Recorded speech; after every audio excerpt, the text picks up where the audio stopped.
मिसळ म्हटलं की प्रत्येकाच्या आवडीचा विषय. अशीच हॉटेलसारखी चमचमीत आणि झणझणीत मिसळची रेसिपी आपण आज बघणार आहोत. टेस्टी मिसळ बनण्यासाठी काय काळजी घ्यायची, त्यासाठी खूप साऱ्या टिप्स आणि ट्रिक मी तुम्हाला सांगणार आहे.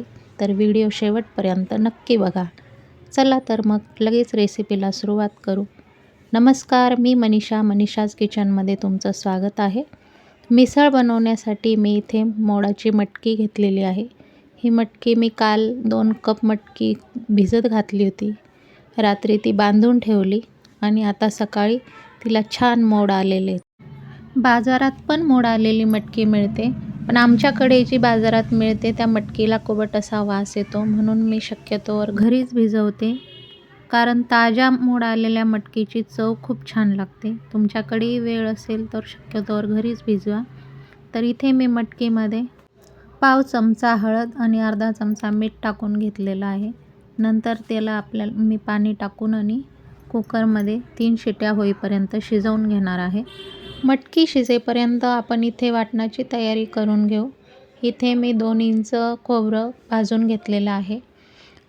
3 मध्यम आकाराचे कांदे, लसूण, आलं ते पण भाजून घेतलं आहे. कोथिंबीर घेतली आहे. कोथिंबीर देठासकट घ्यायची आहे. ह्या सगळ्याची मिक्सरमध्ये बारीक पेस्ट तयार करून घ्यायची आहे. 2 टोमॅटो घेतलेले आहेत. हे टोमॅटो मिक्सरला बारीक वाटून त्याची प्युरी तयार करून घ्यायची आहे.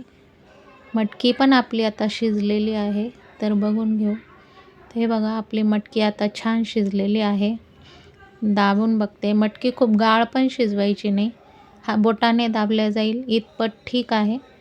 मटकी छान शिजलेली आहे. आता यातली थोडी मटकी मी काढून घेते आणि बाकीची आपण मिसळच्या कटमध्ये टाकून देणार आहोत.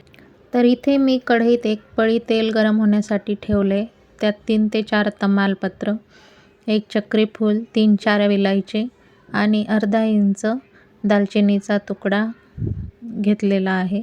तो परतून झाला की त्यात लगेच टोमॅटोची प्युरी टाकायची आहे. तेल सुटेपर्यंत, त्याचा पूर्ण कच्चेपणा जाईपर्यंत टोमॅटोची प्युरी आपल्याला परतून घ्यायची आहे. नंतर लगेच त्यात आपण जे कांदा खोबऱ्याचं वाटण तयार केलं होतं ते पण टाकून घ्यायचं आहे. ते पण चांगलं परतून घ्यायचं आहे. तांबूस रंग येईपर्यंत हे वाटण आपल्याला परतून घ्यायचं आहे. हे बघा, अशा पद्धतीने सारखं ढवळत वाटण चांगलं परतून घ्यायचं आहे. रंग बदलेपर्यंत आणि पूर्णपणे तेल सुटेपर्यंत वाटण परतून घ्यायचं आहे. तर वाटण आता परतून झालेलं आहे. त्यात मी टाकून घेणार आहे 2 चमचे काळा मसाला. मसाले घरचेच आहेत, रेडीमेड पॅकेटचा एकही मसाला नाही. तुम्हाला मसाल्यांची रेसिपी बघायची असेल तर तेही सांगा, मी नक्की तो व्हिडिओ घेऊन येईल. 1 चमचा लाल मसाला, हाही मी घरीच तयार केलेला आहे. त्यानंतर टाकणार आहे पाव चमचा हळद. हे सगळं टाकून झालं की मसाले 2 मिनटं आपल्याला चांगले परतून घ्यायचे आहेत. पॅकेटच्या मसाल्यांपेक्षा घरी बनवलेल्या काळ्या मसाल्याची भाजी खूप छान लागते. कुठलीही रस्साभाजी केली आणि त्यात जर घरी बनवलेला हा काळा मसाला वापरला तर भाजी चवीला खूप छान येते. तर हे बघा, मसाले आपले छान परतून झालेले आहेत. आता मी लगेच त्याच्यामध्ये मटकीचा जो कट काढला होता तो सगळा त्यात टाकून घेणार आहे.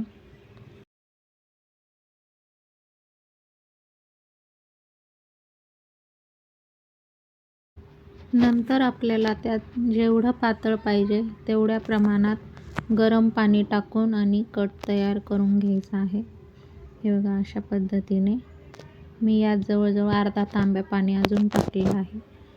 त्यात मी टाकणार आहे अर्धा चमचा मीठ. मीठ बेतानेच टाकायचं, कारण मटकी शिजताना पण आपण त्यात मीठ घातलं होतं.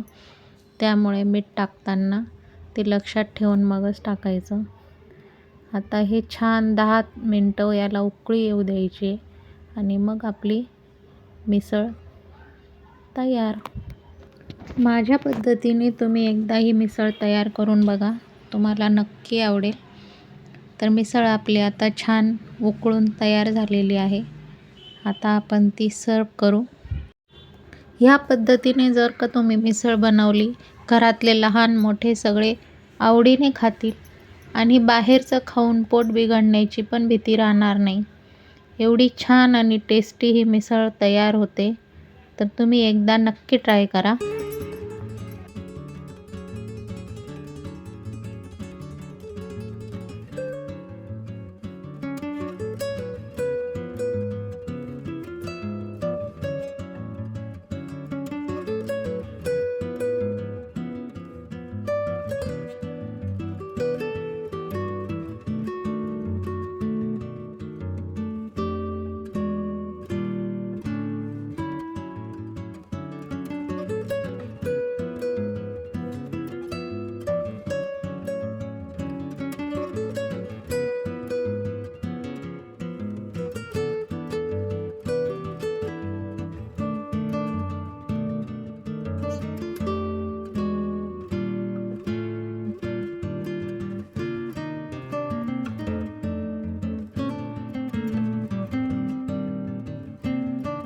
तुम्हाला माझी रेसिपी कशी वाटली कमेंटमध्ये नक्की सांगा.